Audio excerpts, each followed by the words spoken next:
This is a critical moment for people because I think people don't realize how powerful they really are. In this realm, in the quantum realm, there's no separation. There's nothing physical. There's nothing material. There's no matter. That's all taking place in three-dimensional reality. It's all energy. It's all frequency. It's all vibration. It's all information. It's all consciousness. It's all thought. That is that invisible field of energy. Yes. So, okay, that invisible field of energy, Einstein said, the field is the sole governing agency of the particle. He didn't say the particle controls the particle, he said the field controls the particle. So if I can change information in the field, I should be able to affect the particle matter. So it turns out the atom is 99.99999% energy, information. There's nothing physical or material there, 0.00001 material, when the probability of us seeing the truth of reality is 0. Wow. And we are only seeing a small spectrum of frequency, the rainbow, visible light, bouncing off the most stable form of energy called matter, giving us this hologram, this illusion of separation.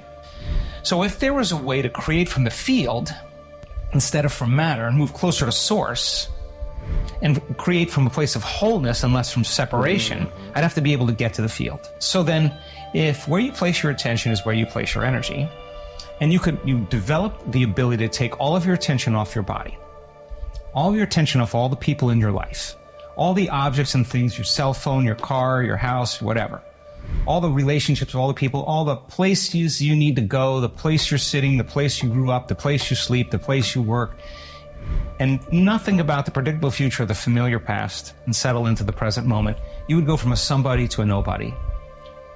From a someone to a no one, from something to nothing, from somewhere to nowhere, from some time to no time. That is the moment you're pure consciousness.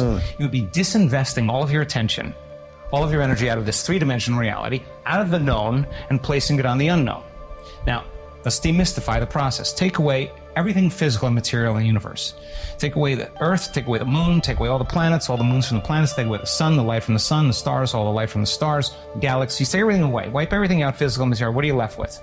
Nothing.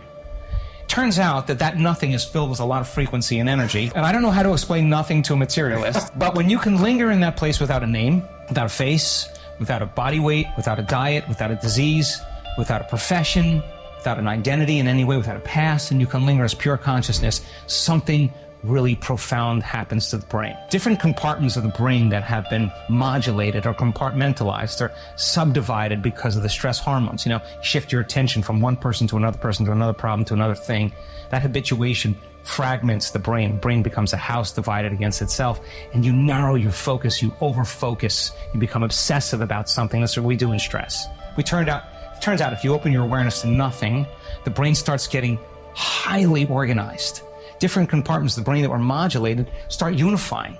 The brain starts firing in this more holistic state, and the whole entire brain is resonating at the same frequency. Now, you get that brain going for that period of time like that, waves that are coherent start interfering with each other, and when they do, they create bigger amplitudes. The higher amplitude, the higher the energy in the brain. So now you have resonance in the brain, and the brain starts getting very mathematical, very organized, right? So that brain that's coherent, the entire brain is functioning as one neurological network. The two hemispheres are coming together, and there's this kind of psychic union called wholeness. Now that state of coherence, in moving out of the beta brainwave states into a slower brainwave state, produces electrical signals. And that electrical signal is the intention. That's the more clear your intention is, the more coherent the brain is, the stronger the signal. Okay, so if you decided to create from the field instead of from matter, and you were just pure consciousness, and I asked you to send the signal out from a coherent brain, and whatever that thing is that you wanted, we trained you how to do that, then you would be shimmering the entire vacuum, that entire void. You are that. You're not you any longer. You're the source, right? So if you're the source and you're sending the signal out, then you're touching the consciousness of everybody, of everyone, of everything, of everywhere, of every time. The entire field is becoming electric because of your intention. If you're source, why would you go anywhere to get anything?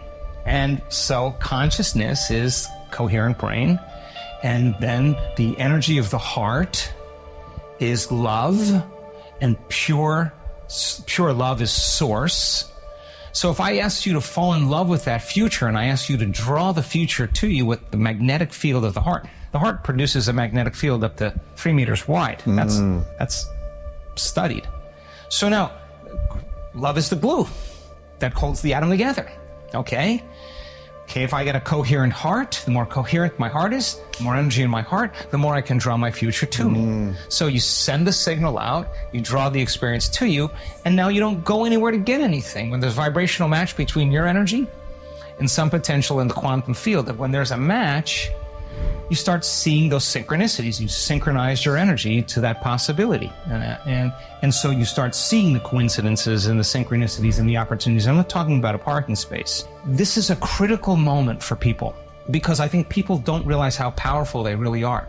When that event happens in their life, they will look back at every single betrayer, everything that happened in their past, and they won't care any longer. That's the moment their past no longer exists because they're proving to themselves what they innately already know that they may have forgotten. Which is and why? That is that the creator of their life.